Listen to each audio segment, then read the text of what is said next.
The race to 5G is on, and the battle for talent is getting fierce. Welcome to 5G Talent Talk with Carrie Charles, a podcast dedicated to helping you face the future workforce head on. Navigate this challenging talent landscape with innovative strategies to attract, retain, and engage people in this new world of work.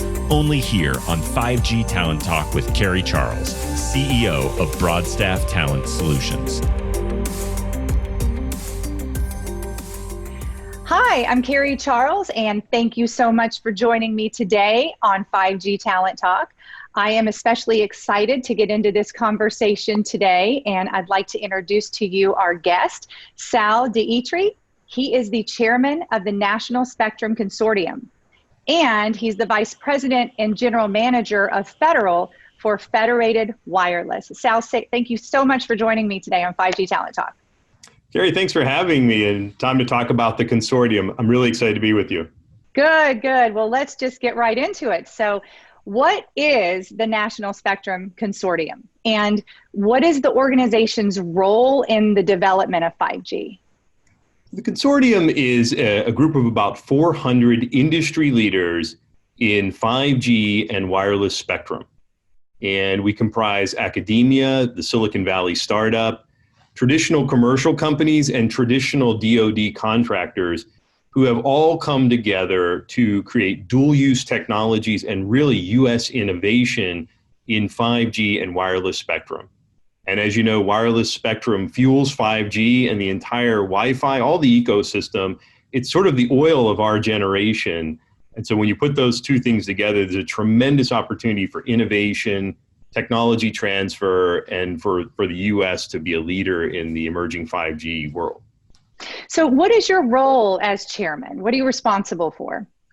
So as chairman, I'm really representative of the members, but also I engage with the Department of Defense, along with our executive committee, in strategic discussions about how industry can rapidly come together with the government to provide 5G innovation. And a lot is that through working groups, through just collaborative nature, the kind of thing you see in Silicon Valley a lot, where folks will just get together and brainstorm. We're bringing that capability to the Department of Defense around 5G and spectrum. Okay, so are there qualifications to be a member? Let's say someone is listening now and they would like more information or like to become a member.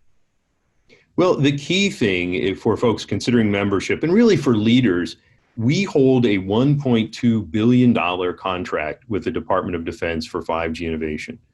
Wow. And we've seen numerous RFPs and opportunities to expand and grow 5G, deploy 5G at sites around the United States. So if you're a startup, if you're an academic who has a great idea, or you're a large company who wants to move into the 5G space, the National Spectrum Consortium is an excellent opportunity for those companies. And the consortium as a whole is very collaborative. By our nature, we collaborate with each other. We work together in this community to solve problems. So if someone wants to join, there are a few hurdles there. The membership fee is almost nothing. It's very low cost. There are a little bit of things you need to be able to support to work with the Department of Defense. But through a capability called the Other Transaction Agreement, which I want to highlight, because sometimes when commercial companies hear about working with the federal government, they think, oh, there's all those different ways of doing business. I don't want to move my business into that. It's just too hard.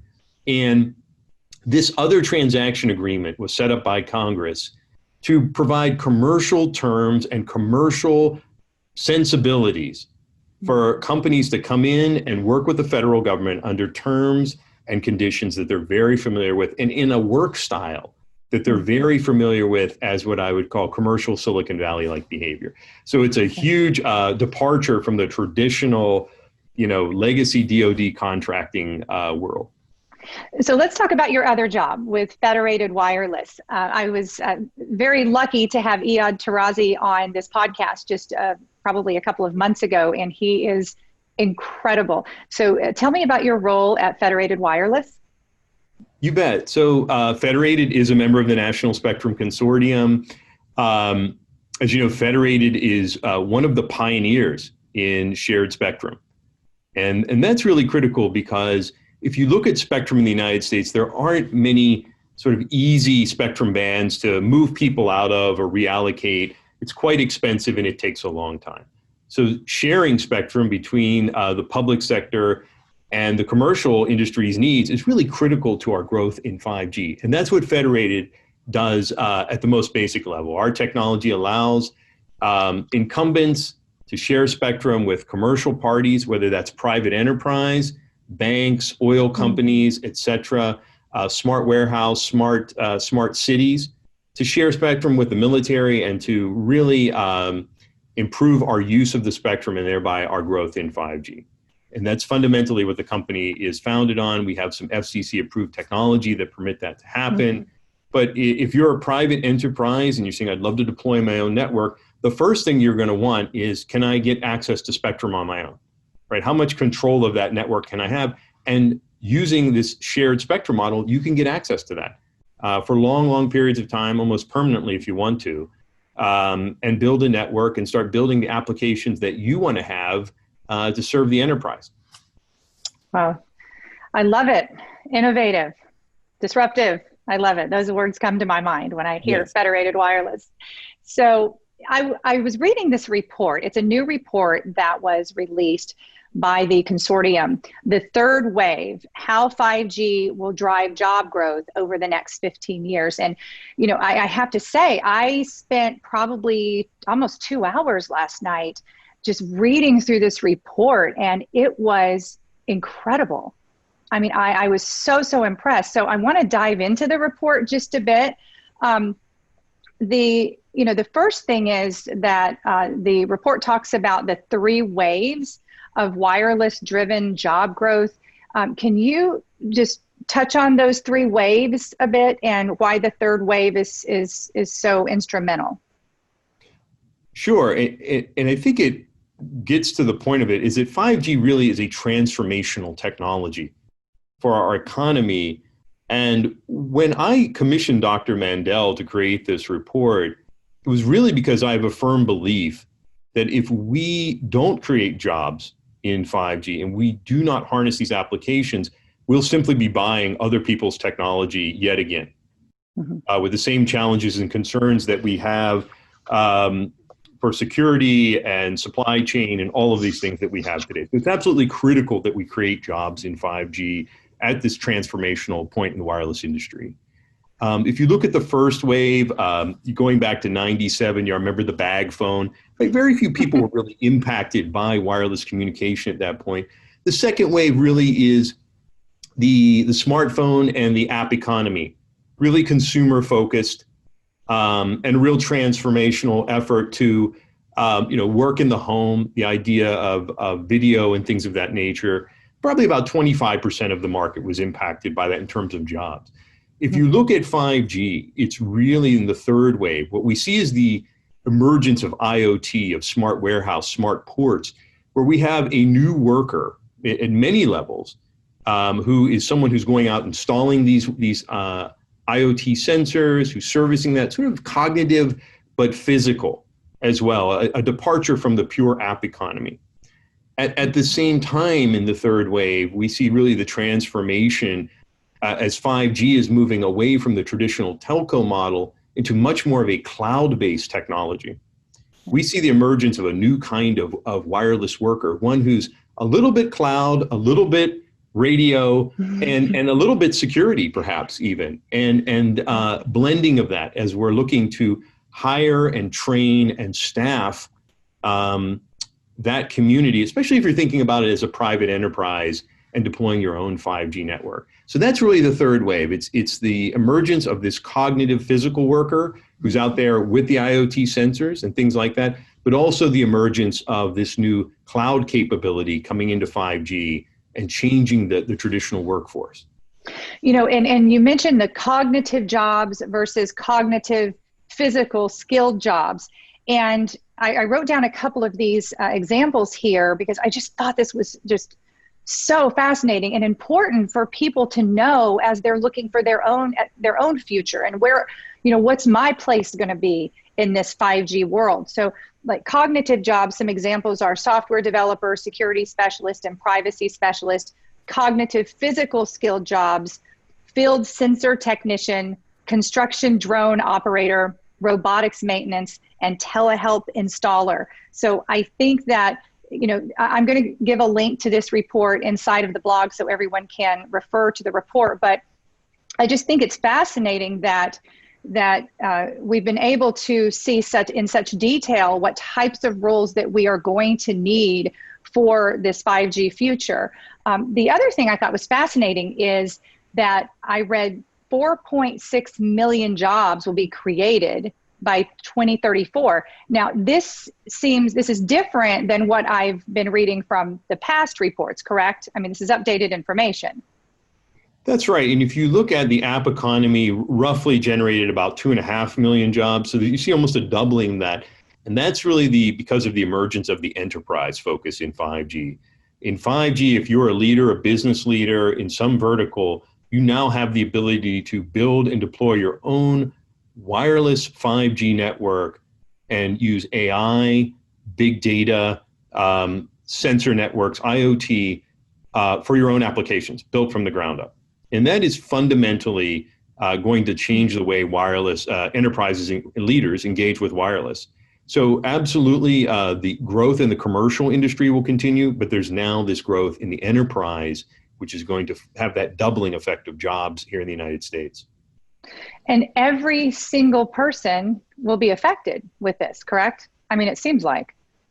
Well, certainly, as we all upgrade our smartphones and things of that nature, there are 5G devices on the market today, as we talked, but it's really the emergence of these 5G IoT devices, sensors, vehicle-to-vehicle communication, and cloud that are really going to drive the growth in 5G. Wow.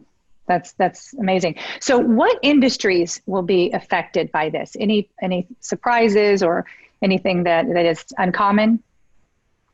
Well, certainly I think 5G will bring about a big change in logistics modernization, tracking, sensors, things of that nature. I also see a parallel growth, as is mentioned in the report, in training, for example. The use of augmented and virtual reality is an example, which today is actually a fairly limited application. 5G and all of its resilience and reliability, it's going to allow people to do more of that AR, VR training from remote locations, and that's going to have a tremendous productivity gain for the U.S. workforce. Additionally, there are applications in telemedicine and telehealth, where the reliability of 5G, its ability to slice networks and provide capability as needed to locations, will certainly improve the use of that, robotics and things in healthcare and maintenance. Certainly, as we're all working from home more, greater capabilities, to work from home as well. Right. And what about locations? In the report, I was surprised to see where the jobs would be located. It's not in the areas where I would think they would be located. Well, that's what's so hopeful in my mind. Growing up in the Rust Belt of the steel industry of Pittsburgh in the 70s, when I see names like Lincoln, Nebraska, or Wilkes-Barre, Pennsylvania, other places like that are, traditionally they're agricultural, industrial areas.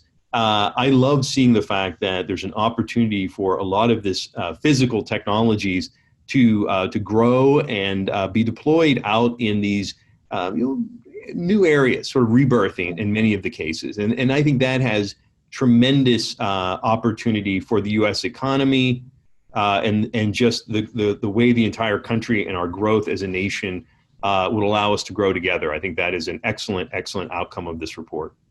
And we're already feeling it in staffing with broad staff, because the demand for workers is in very different areas than last year or even the year before. And it's aligned with exactly what you're saying. So has COVID slowed or accelerated the rollout of 5G? I know I was reading in the report that 106,000 jobs were created in 2020 during this the pandemic and everything that we had going on. So what will be the long-term effects of COVID on 5G? Well, I think you can look at it from two angles. From an impact perspective, in terms of maybe slowing a little bit, certainly 5G is a 3 GPP standard. And as the standard's developing, it's dragging out a little bit further because folks aren't able to attend those meetings. They're trying to resolve these issues more remotely. So we're seeing perhaps the standard and some of its rollout impacted as COVID prolongs. That's one thing on the negative side. On the positive side, since we're all working from home more, there's just greater and greater demand for bandwidth to the home, as well as to the phone and other areas. And that's really going to continue to fuel 5G. U.S. carriers have rolled out 5G. They have plans to upgrade that as the standard comes about, and certainly looking to deploy more millimeter wave technology and other things along the line. So I see two things. One, the standards body itself has slowed down a little bit just because of COVID, but there's a lot of uptake in that because of folks working from home and technology growing as well. Exactly. Well, we would be remiss if we didn't talk about training, because we need to fill 4.6 million jobs, and training is going to be key. So how is this going to happen? I know I've interviewed quite a few people, about this subject, and it's critical, right? Training is absolutely critical. So how are we going to do this? Well, I think it starts with defining what the 5G worker is. For leaders today in enterprise, looking at 5G as a cloud native technology, cloud-based technology, a lot of the applications in AI and other things that ride on top of it, mobile edge computing, really will define the type of worker that you need and how you train them. And that person needs a little bit of everything. It might be more a little bit of skills in many areas as opposed to I'm just going to hire a really solid RF engineer or a Wi-Fi person to run my network at my enterprise anymore. What I like what the consortium is undertaking, the National Spectrum Consortium, is starting to work with state labs, state and local folks, to pull them into some of the things that we're doing, but also to see if there are ways that we can work together to extend what DoD's major investment in 5G in the United States can filter into some of the neighborhoods, communities, community colleges, universities, where they're almost getting on-the-job training and hands-on understanding of 5G. And we're leveraging what those academics are doing in 5G, and there's some cross-pollination there. I think there's an excellent opportunity to do that and to grow beyond what DoD is doing at bases around the United States to communities around those bases, and then cities, community colleges, and local universities. Got it. So what do policymakers need to do to harness the full potential of 5G, in your opinion? Well, first off, I think we're off to an excellent start in that we see the emergence, particularly in the mid-band spectrum, of shared spectrum technologies. There have been some auctions that are going on that are freeing up more and more mid-band spectrum. We need to continue to do that, but do that in a way that allows the Department of Defense to perform its mission to secure our national borders, to have our warfighters, our neighbors and friends who serve our nation, be able to train and fight when they have to go overseas. So we need to continue to work down that path to make spectrum available, but to do so in a way that protects DoD interests and our national interests. As well, I would encourage folks to come to the consortium. We're over 400 companies, but also consider this dual use opportunity to engage DoD as they're now looking to deploy at multiple sites around the United States to see what can you learn, how can you engage in this process, and perhaps there's a quid pro quo, an opportunity to share some technology the industry has and learn from what DoD is doing in the benefit of U.S. innovation. Okay. I was reading in the report that there's no long-term spectrum plan. So why is one needed, and what are the implications of not having a plan? And do you see that there's going to be a plan? Well, again, I think we have made good inroads in the mid-band spectrum for sure. I think there will continue to look at spectrum. We're going to see that we're going to be pushed into the higher frequency bands, areas that we have traditionally not worked in. So today we're looking at millimeter wave, which is just rolling out. There are folks looking at the terahertz bands, phenomenal amount of capacity, a lot of propagation challenges. We need to continue working with industry on applications and use cases for that kind of technology, but at the same time coming back to DoD and others in industry to develop some of the capabilities that will allow us to leverage some of these very high spectrum bands in the future. So take out your crystal ball and let's look into the future. What do you see for spectrum? I mean, what's in the next year to 3 years? Well, as auctions continue and sharing continues to grow, we're really going to have to continue to look at technologies that make spectrum available quickly. Certainly more than the traditional 10-year cycle of auction and vacate. There aren't a lot of easy bands left for that. So I see continued research by the Department of Defense in spectrum sharing, in new approaches. I see continued collaboration between the government and the private sector to make spectrum available on a shared basis, and to find ways to better provide access to both parties, and perhaps even a bi-directional sharing opportunity where public sector gets some access to commercial spectrum at times when they need it, when there's sort of life critical situations, and vice versa. So there are a lot of levers there still to pull. And I think with spectrum sharing, we're off to a tremendous framework to make that happen. Again, let's not forget, the United States is the innovator in spectrum sharing in the wireless industry. And if we look around at 5G, a lot of the technology is coming from the US, but it's also coming from overseas. We've innovated in this area of sharing, and we should continue to capitalize on that innovation for the wireless future. So if we want to find out more about the National Spectrum Consortium, where would we go? Well, you can visit our website at nationalspectrumconsortium.org, and there's ways there to join or just learn more about our mission and what we're doing. Okay, wonderful. And Federated Wireless, what's the website there? Federatedwireless.com for those who are looking for information and opportunities in spectrum sharing and private 5G networks. Or jobs even, right? I mean, you're hiring. We are, and I will tell you that through DoD's efforts, there are numerous job postings right now around the United States in 5G, for sure. It's definitely helping fuel the economy. Good. I love to hear that. Sal, thank you so much for being my guest today on 5G Talent Talk. It's been a pleasure. Thanks, Gary. You take care. Thank you for listening to another informative episode of 5G Talent Talk, brought to you by RCR Wireless News, Telecom Careers, and Broadstaff Talent Solutions. As we advance into the future, we promise to bring you the resources you need to navigate this ever-changing landscape of 5G to help you attract, retain, and engage people in this new world of work. To access the show notes or leave a review, visit broadstaffglobal.com. Until next time.